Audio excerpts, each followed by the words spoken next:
ये टिप मेरी cold drink से रिलेटेड है। जैसा कि अब कोल्ड ड्रिंक का सीजन शुरू हो गया है, इस मौसम में हर छोटा बड़ा कोल्ड ड्रिंक को लाजमी पीता है। आपने अक्सर देखा होगा कि कोल्ड ड्रिंक तो हमारे घर में मौजूद होती हैं। अगर अचानक से खत्म हो जाएं और हमारे घर में गेस्ट आ जाएं और जब आप शॉप से कोल्ड ड्रिंक मंगवाएं तो वो गर्म हो, तो आप ऐसा क्या करेंगे कि जल्दी से कोल्ड ड्रिंक ठंडी हो जाए।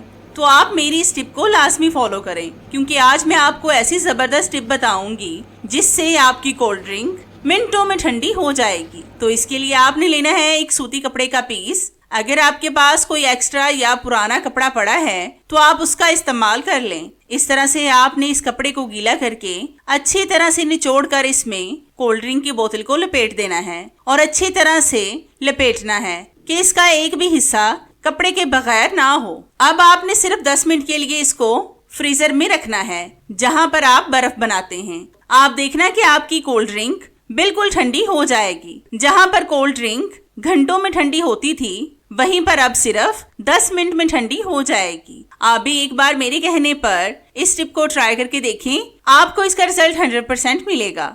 तो है ना ये जबरदस्त सी टिप। ये टिप मेरी आपको कैसी लगी मुझे कमेंट्स में लाजमी बताएं। ये टिप मेरी आयरन से रिलेटेड है। आपने अक्सर नोट किया होगा कि जब हम कपड़ों को आयरन करते हैं तो हम गरम आयरन को ऐसे ही कपड़े पर रख देते हैं, जिससे आयरन वाले कपड़े का जलने का खदशा होता है। मैंने बहुत से लोगों को देखा है कि आयरन करने वाले कपड़े पर आयरन के जले के बहुत से निशान पड़े होते हैं।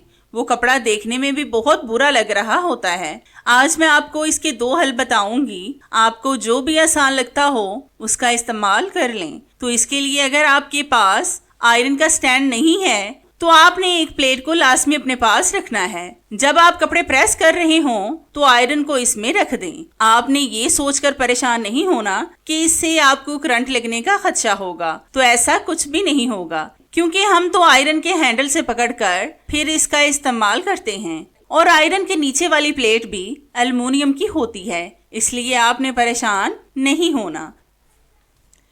अगला तरीका ये है कि आपने लेना है मेटल का बेकार कंगन। इस तरह की कंगन भी हमारे घर में बेकार पड़े रहते हैं। जब आप कपड़ों को इस्त्री कर रहे हों तो इसको अपने पास रख लें और गरम आयरन को इसके ऊपर रख दें। इससे भी आपका आयरन वाला कपड़ा जलने से महफूज रहेगा। ये कंगन मेटल का है, इसलिए इसको भी नुकसान नहीं होगा। इससे भी आपका आयरन वाला कपड़ा जलने से महफूज रहेगा। आप इन दोनों टिप्स में से कोई भी एक तरीका अपनाएं जो आपको आसान लगता हो। दोनों तरीके ही 100% काम करेंगे। तो ये दोनों तरीके मेरे आपको कैसे लगे मुझे कमेंट्स में लाजमी बताएं। नेक्स्ट टिप मेरी बहुत ही खास है। ये खवातीन के लिए है। आज मैं आपको ऐसा जबरदस्त फेस मास्क बनाना सिखाऊंगी जिसके एक बार के इस्तेमाल से ही आपको 100% रिजल्ट मिलेंगे। तो इसके लिए आपने लेना है एक आलू का छोटा सा पीस। इसको आपने एक बॉल में रखना है। फिर आपने लेना है एक टमाटर का छोटा सा पीस। इसको भी आपने उसी बॉल में रखना है। जितना आपने आलू का पीस लिया है इतना ही आपने टमाटर का भी पीस लेना है। अब आपने लेना है एक लीमू का पीस। ये आपने एक लीमू को काट कर इसका हाफ पीस इस्तेमाल में लाना है और आपने इसका जूस नहीं निकालना, बल्कि इसका छिलका भी इस्तेमाल में लाना है। अब हम इन तीनों चीजों को ग्राइंडर में डालकर ग्राइंड करेंगे। तो मैं ग्राइंड करके आपको दिखाती हूँ। तो आप देख सकते हैं कि हमने इन तीनों चीजों को ग्राइंड कर लिया है। अब हम इसको छान कर इसका पानी अलग कर लेंगे। हमें सिर्फ इसका जूस चाहिए। ये तीनों चीजें इतने कमाल की होती हैं कि इससे आपका फेस एक बार के इस्तेमाल से चमक जाएगा। अभी हमें इनके जूस में 2-3 चीजें और ऐड करनी हैं, वो भी बहुत कमाल की हैं। तो हमने इनका रस निकाल लिया है। अब हम इस रस में डालेंगे 1 टेबलस्पून मुल्तानी मिट्टी। इसके फायदे तो आप सबको पता होंगे। फिर हम इसमें डालेंगे 1 टेबलस्पून दही। इसके भी क्या ही कहने हैं। फिर हम इसमें ऐड करेंगे थोड़ा सा बेसन। अब हम इन तमाम चीज़ों को अच्छी तरह से मिक्स करेंगे। अगर आपको इसमें पानी की ज़रूरत पड़े तो आपने पानी का इस्तेमाल हरगिज़ नहीं करना, बल्कि इसकी जगह पर अर्के गुलाब का इस्तेमाल करें। अर्के गुलाब भी स्किन के लिए बहुत अच्छा होता है। आपने इसका ज़बरदस्त सा पेस्ट तैयार कर लेना है।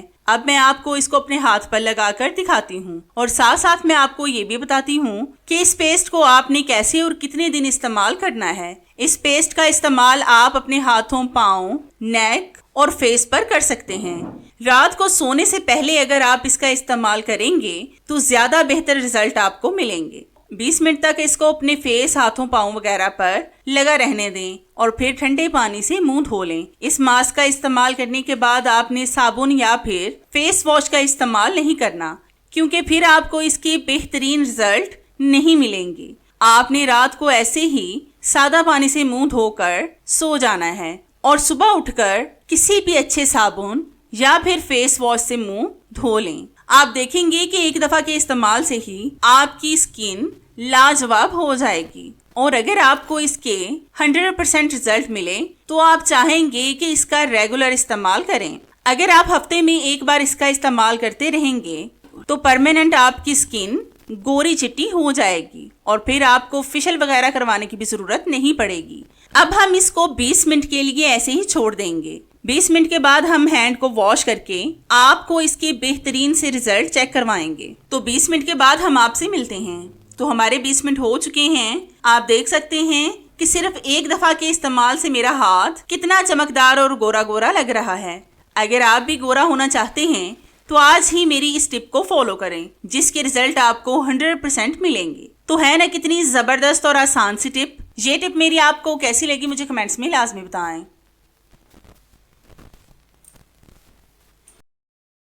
आपने अक्सर देखा होगा कि हमारी दूध वाली देगची में बहुत ज्यादा बलाई लगी होती है, जिसको हम ज्यादातर स्टील की जाली से साफ कर देते हैं। एक तो इससे हमारी बलाई जाया हो जाती है और दूसरा हमारा स्टील का स्क्रबर बहुत ज्यादा गंदा हो जाता है। फिर वो हमारे इस्तेमाल के काबिल नहीं रहता, क्योंकि उस पर बलाई की चिकनाई लग जाती है। फिर हम उसको बेकार समझकर फेंक देते हैं। वैसे भी चीजों को हमें वेस्ट नहीं करना चाहिए। बलाई में बहुत ज्यादा ताकत होती है। आज मैं आपको बहुत आसान और छोटा सा हल बताऊंगी, जिससे आपकी ये दोनों प्रॉब्लम्स सॉल्व हो जाएंगी। तो इसके लिए आपने लेना है थोड़ा सा आटा। इसको आपने दूध वाली देगची में डालना है और इसको इसी में गूंद लेना है, थोड़ा थोड़ा सा पानी डालकर। अक्सर जब हम मॉर्निंग में पराठे वगैरह बनाते हैं तो इस आटे को आप पराठे बनाने के लिए इस्तेमाल कर सकते हैं, क्योंकि इस आटे के पराठे इतने मजे के और क्रिस्पी क्रंची बनेंगे। मतलब इसके पराठे खाने के बाद आपके बच्चे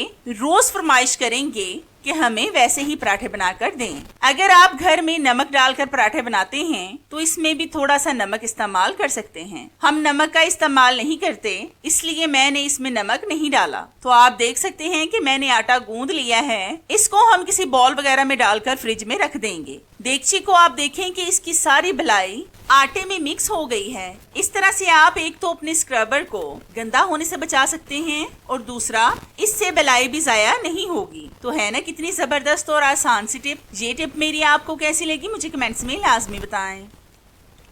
ये टिप मेरी केबल टाई से रिलेटेड है। मैंने आपको केबल टाई की पहले भी बहुत सी टिप्स बताई हैं, लेकिन ये टिप बिल्कुल अलग है। आपने अक्सर नोट किया होगा कि जब हम केबल टाई को किसी भी जगह पर लगाते हैं तो दूसरी दफा हम इसको उतार ही नहीं पाते। मतलब अगर हम इसको कहीं पर लगा दें तो दूसरी जगह पर हम इसको यूज नहीं कर सकते। फिर हम इसको काट कर ही उतारते हैं, जिससे ये जाया हो जाती है। ये मैंने बाजू पर केबल टाई लगाई है। मैं आपको इसको बिल्कुल ठीक तरीके से खोल कर दिखाऊंगी। केबल टाई को जब आप बंद करते हैं तो आपने इसमें देखा होगा कि इसके अंदर एक पॉइंट होता है। अगर हम इसको प्रेस करें तो ये बहुत आसानी से खुल जाती है। तो आप देख सकते हैं कि मैंने इसको खोल लिया है। अब मैं आपको किसी और जगह पर लगाकर दिखाती हूँ और फिर आपको खोलकर भी दिखाऊंगी। इस तरह से आपने इसको चार्जर पर लगाना है। मैं सिर्फ आपको दिखाने के लिए चार्जर पर लगा रही हूँ ताकि आपको अच्छी तरह से समझ आ जाए। अगर गलती से हम गलत जगह पर इसको लगा लें तो फिर भी हमें इसको काटना पड़ता है, जिससे हमारी केबल टाई जाया हो जाती है। लेकिन इस तरीके से खोलने से आपकी केबल टाई बिल्कुल ठीक रहेगी। बस हल्का सा प्रेस करें और फिर इसको खोल लें तो ये बहुत आसानी से खुल जाएगी। इस तरीके से आपकी केबल टाई बिल्कुल सेफ रहेगी। और आपने ये नहीं सोचना कि ये सिर्फ 5 रुपए की तो आती है, लेकिन हमने आज अपने 5 रुपए भी जाया होने से बचा लिए हैं। तो है ना कितनी ज़बरदस्त और आसान सी टिप। ये टिप मेरी आपको कैसी लगी मुझे कमेंट्स में लाजमी बताएं।